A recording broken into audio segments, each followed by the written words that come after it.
Hey, what's up guys? Thanks for stopping by the channel. So for this video, we're going to be checking out the latest release to come from the Whitby watch company. Now this is a Canadian micro brand that in my opinion does one of the best jobs at highlighting the heritage of our nation and also taking inspiration from the geography of this land and applying it to a lot of the models in their catalog. So on the wrist, we have their ALPINE chronograph that was just released. And similar to their Admar Dive series, it really does take inspiration as you pass through the Rocky Mountains in Canada. You're getting a 200 meter water-resistant chronograph that runs a Seiko mecha quartz movement. Now being mecha quartz, this is also a more affordable chronograph, and pricing for this particular model is currently sitting at just under $600 on sale through their website. So why don't we flip perspectives now, and you guys can take a close-up look at this ALPINE chronograph from the Whitby Watch Company.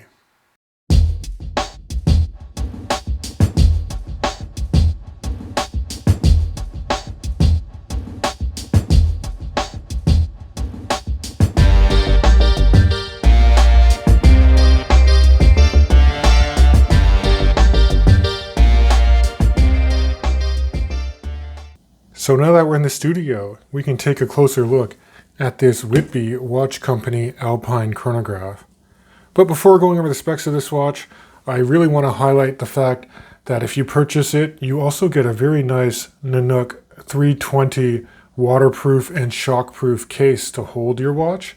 And this is a Canadian company, so I think Whitby does a really good job continuing sourcing Canadian materials. And I think the case is a really nice value add when you consider that this timepiece comes in around 594 Canadian dollars on sale through their website.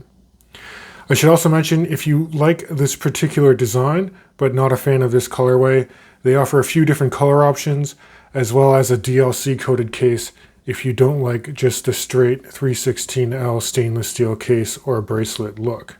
Now in terms of dimensions for this watch, it's a bit larger for a chronograph, coming in with a case diameter of 44 millimeters across.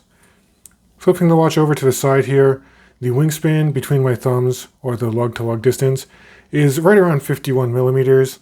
In terms of height, it's actually not too bad. I measured at 13.8 millimeters. That's from the bottom of the screwed down caseback with a very nice embossed Admar logo, and then to the top of a double dome sapphire with some anti-reflective treatment on the underside. And then I should also mention that between the lugs is an even 22 millimeters for the supplied H-link bracelet, which does have good articulation. It does taper slightly to about 20 millimeters before getting to the clasp. Now, individual links are held in place through cotter push pins, so I would have liked to see screws, but instead you get the directional arrow just to show you where to push out those cotter pins if you want to add or remove links. The clasp though is very nice.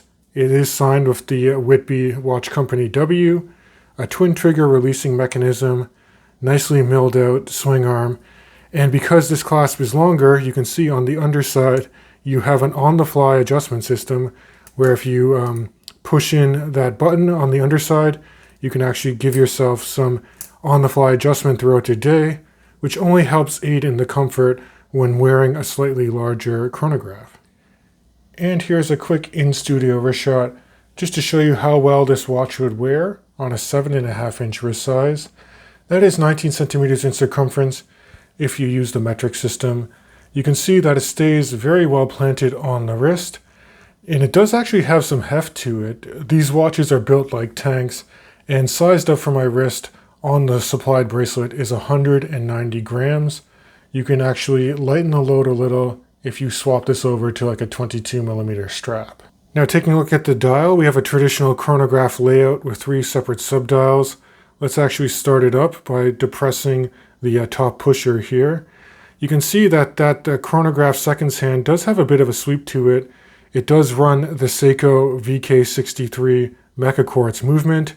I think this is actually a very nice movement. It's got about a 3-year battery life, of course depending how long you actually run the chronograph for. But in terms of a subdial layout for this particular module, the 3 o'clock subdial is actually a 24-hour indicator, So you can see we're actually in the early afternoon here. The 6 o'clock subdial is your constant seconds. So that's always going to be ticking away. And you can actually see that at the 6 o'clock cutout here, there's a date aperture instead of an applied hour marker. And then at your 9 o'clock subdial, you have your elapsed minutes with the chronograph function. What I like about this is they color matched this particular subdial as well as your running chronograph seconds to an orange color. So it's easy to understand that this subdial controls the elapsed minutes on the chronograph function.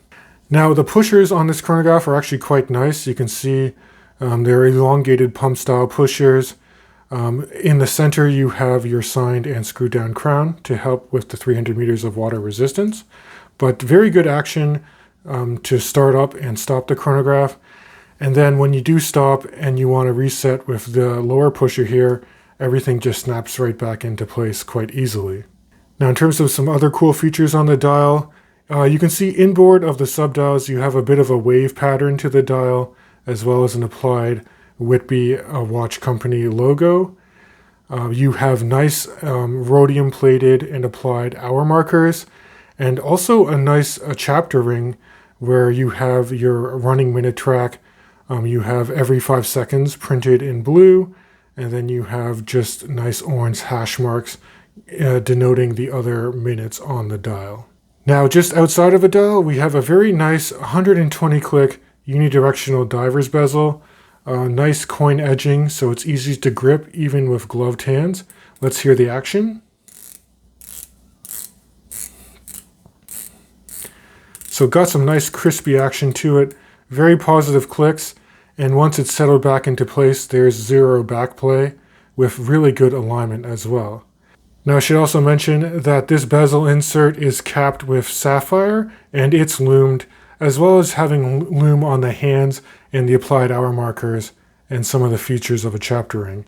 So let me actually show you guys a low light shot now, just to show you how well the C3 Superluminova is applied to the watch. In terms of overall finishing, I do think they did a really good job here as well. Very nice polished accents on the side where the pushers are, a nice signed crown, a good polished transitional line that extends from one side of the case to the other, and then some very good brushing on the tops of the lugs and the bracelet as well. So overall, I do think you're getting a really good package here when you consider the price point. If I was going to offer up some minor points for improvement, I'm not a huge fan of having this double dome crystal that does give off some distortion and reflections. So if it was me, I would have went with just a flat sapphire crystal. And also in terms of bracelet sizing, I would have liked to see screwed links instead of these friction fitted cotter pins. Although the tolerances for the bracelet are actually quite good, so I can't complain about that too much.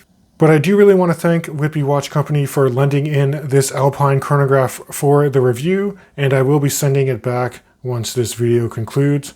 And hey, if you enjoy this content, please consider subscribing to my channel. It really does help me out.